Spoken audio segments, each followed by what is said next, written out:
अकोट नगरपालिका येथे राजकीय प्रचाराला आता वेग आलेला आहे। आपण सध्या अकोट नगरपालिका या ठिकाणी आपल्यासोबत भाजपचे उमेदवार माया धुळे आहेत।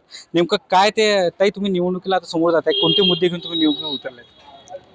2014 नंतर झालेला अकोटचा विकास, आमचे असणारे आमदार प्रकाश भाऊ भारसाकडे, आमचे खासदार यांनी जो आतापर्यंत 2014 नंतर अकोटमध्ये जो विकास घडवून आणलेला आहे, ते विकासाचे मुद्दे घेऊनच आम्ही मतदारांपर्यंत मत मागायसाठी जात आहे।